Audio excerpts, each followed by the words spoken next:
आप लोग सरना धर्म कोड की मांग को लेकर के आज राजभवन पे चले हैं, क्या इस पर? जो बिल्कुल आज पूरे देश में पता है कि जातिगत जनगणना का आरंभ हो चुकी है, कैबिनेट से स्वीकृति हो चुकी है, और लेकिन बहुत दुर्भाग्य की बात है कि केंद्र सरकार का तानाशाही और आदिवासी का अनदेखी, चाहे या शोषण का बात करें, आदिवासी को विलुप्त करने का कगार पर भाजपा कर दी है। क्योंकि जो पिछली जो जनगणना कॉलम में अदर ऑप्शन था, जिसमें हम आदिवासी अपना अलग धर्म कोड दाखिल करते थे, सरना धर्म कोड, चाहे अन्य हमारे समुदाय है भील लिखते थे, गोंडी लिखते थे, लेकिन आज अदर का ऑप्शन हटा दिया है और हम लोग को एक आदिवासी समाज को विलुप्त करने का प्रयास कर रही है। क्योंकि अदर का ऑप्शन हटा गया, अब हम लोग किस आदिवासी अगर जनगणना होगा तो किस में लिखेगा? हिंदू में, सिख में, जैन में, मुस्लिम में, ईसाई में, किस में लिखेगा? अदर का ऑप्शन था यूपीए के सरकार में, तो उसमें हम लोग अपना अदर का ऑप्शन में सरना धर्म कोड लिखते था। आज उसी का मांग को लेकर आज पूरा प्रदेश कांग्रेस कमेटी के तत्वाधान में के राजू और हमारे प्रदेश अध्यक्ष केशव महतो जी के नेतृत्व में आज हम लोग एक दिवसीय धरना रखे हैं और राज्यपाल के माध्यम से हम लोग राष्ट्रपति को चिट्ठी देने का प्रयास कर रहे हैं।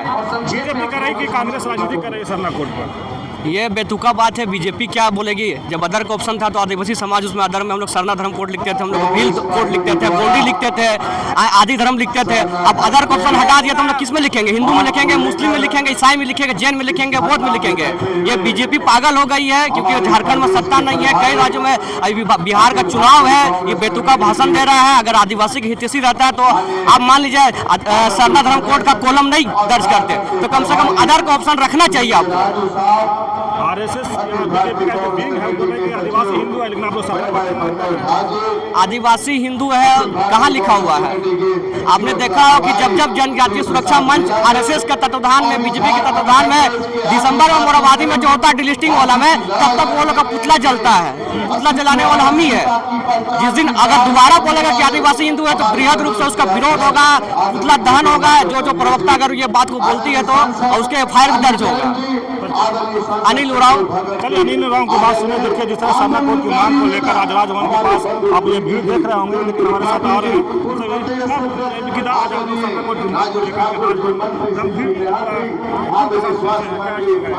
सबसे पहले तो आपके चैनल के माध्यम से मेरा जोहार। जैसा कि आप देख रहे हैं कि हम लोग का कांग्रेस कमेटी हमारे आदिवासी अस्तित्व को, पहचान को, सरना कोड को केंद्र से दिलाने के लिए केंद्र सरकार पे दबाव बना रही है। कहीं ना कहीं देखा जाए हमारे आदिवासी समाज के लिए बेहद जरूरी था कि पूर्व में ही केंद्र को हमारे झारखंड सरकार और हमारे झारखंड राज्य की ओर से उन्हें एक सरना कोड के लिए किया गया था, लेकिन आज केंद्र के पास से पारित नहीं हो पा रहा। जबकि भारतीय जनता पार्टी से हमारे आदिवासी नेता पूर्व के अर्जुन मुंडा जी थे, जो सांसद में बात को रख सकते थे हमारे आदिवासिता को लेकर के, एक धर्म कोड को लेकर के।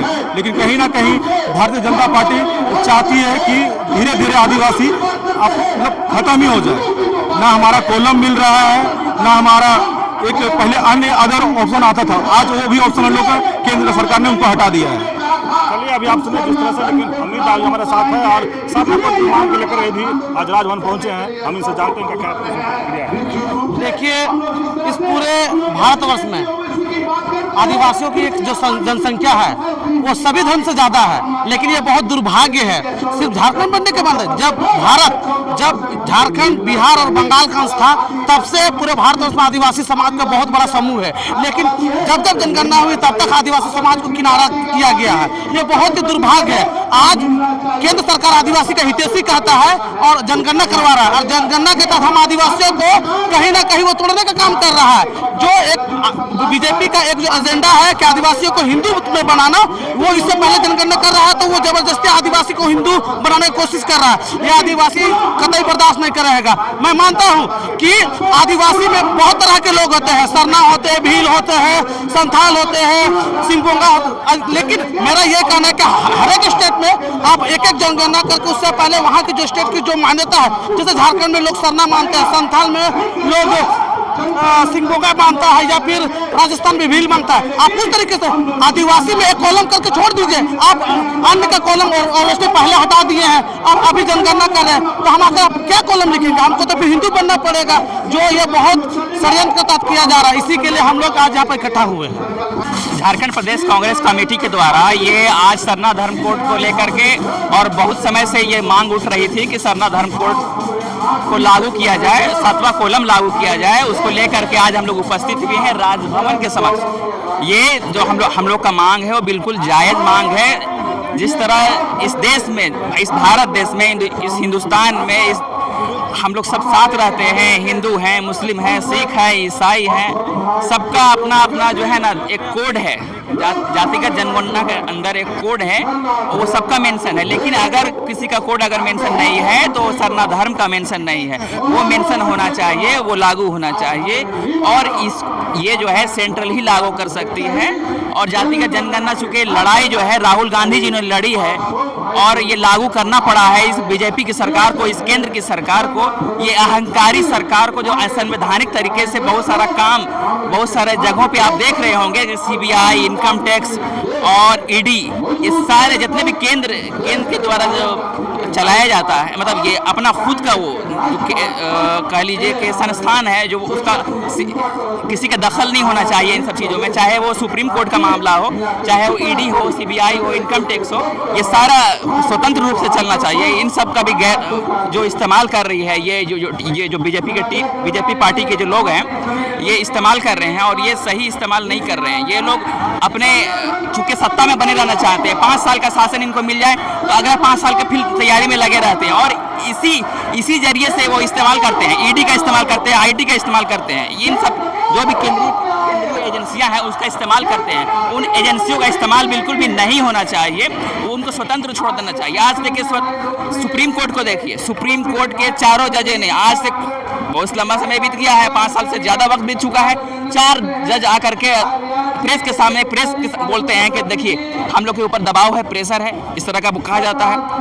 आज ये जो जोड़ा गया है, सबको जोड़ा गया है, देखिए इसमें पूरे कांग्रेस जन है, पूरा आदिवासी समाज के जितने भी लोग हैं यहाँ मौजूद है, आदिवासी समाज के पूरा लोग यहाँ मौजूद, सबकी एक ही मांग है कि, और देखिए पूरा का पूरा चट्टानी एकता के साथ हम लोग यहाँ पर मौजूद हैं। चट्टानी एकता देखिए, आप देखिए चारों ओर देखिए, कांग्रेस के लोग हैं, कांग्रेस के सभी देखिए मंत्री हैं, नेता है, कार्यकर्ता हैं, उपस्थित हैं यहाँ पर, सभी देखिए आदिवासी समाज के सभी लोग यहाँ हैं। एक ही मांग को लेकर के हम लोग आए हैं कि सरना धर्म कोड को लागू करो। देखिए मैं मुस्लिम समाज का आदमी हूँ, मेरा नाम सैयद जफर इमाम है, ठीक है, मेरी अपनी भी लड़ाई है, वक्फ बोर्ड की लड़ाई है। जबरन इस देश में, आज़ाद भारत में जबरन जो है कि देखिए हम लोग के ऊपर में 3 तलाक का मामला थोप दिया जाता है। जबरन मैं क्यों कह रहा हूँ, जबर किया जाता है, जोर जबरदस्ती किया जाता है और हमारे ऊपर कानून बनाया जाता है। कानून उनके खिलाफ बनाया जाता है जो अल्पसंख्यक से आते हैं। मैं अल्पसंख्यक समाज का आदमी, हम लोग के ऊपर जो चाहेगा वो लाद दीजिएगा। बीजेपी सरकार रात में कोर्ट खोलने को तैयार है, रात में फैसला लेने को तैयार है, रातों रात वक्त का नियम बन जाता है, कानून बना के तैयार कर देते हैं, संशोधन कर देते हैं। कोई भी संशोधन इस देश में, कोई भी संशोधन वैसे संशोधन नहीं किया जा सकता जो यहाँ के लोग रहते हैं, जो यहाँ के वासी हैं, धर्म के आधार पे, जाति के आधार पे जो फिरका फिरस्त ताकतें हैं, जो बीजेपी के लोग हैं, आरएसएस के लोग हैं, वो सब जो है असंवैधानिक काम करते हैं, संविधान को नहीं मानने वाला काम करते हैं। संविधान को मानना जरूरी है, संवैधानिक अधिकारों को, मूल्यों की रक्षा जरूरी है। इस देश में अगर देश रहेगा तो संविधान से रहेगा, संविधान का होना जरूरी है। और उन्हीं सैयद जफर इमाम, सोशल मीडिया कोऑर्डिनेटर। देखिए, हमने राज्य की जनता से और राज्य के आदिवासियों से, देश के आदिवासियों से ये वादा किया था कि जब गठबंधन की सरकार बनेगी तो पहला काम ये होगा कि सदन से हम लोग पास करा करके इसको केंद्र सरकार के पास भेजेंगे कि सरना धर्म कोड को लागू करें। हमने वो किया। अब ये केंद्र सरकार की जिम्मेदारी बनती है कि वो इसको लागू करें। और ख़ास तौर से झारखंड से जो एमपीज़ भारतीय जनता पार्टी के जीत करके गए हैं, जो आदिवासियों के वोट से जीत करके गए, उनकी ये जिम्मेदारी बनती है कि अगर नरेंद्र मोदी जी नहीं चाहते हैं सरना धर्म कोड लागू करना तो कम से कम सदन में खड़े होकर के, लोकसभा के अंदर खड़े होकर के आदिवासियों के सरना धर्म कोड की वो बात करें और दबाव बनाएं, और दबाव बना करके उसको लागू करवाएं। ये उनकी जिम्मेदारी बनती है। नहीं, भारतीय जनता पार्टी जब लागू कर देती तो फिर ये धरना देने की कोई जरूरत नहीं पड़ती। हमने तो उनको यहाँ से सदन से पास करवा करके दिया, उनको ये चाहिए कि वो लागू कर दें, बस इतनी सी तो बात है।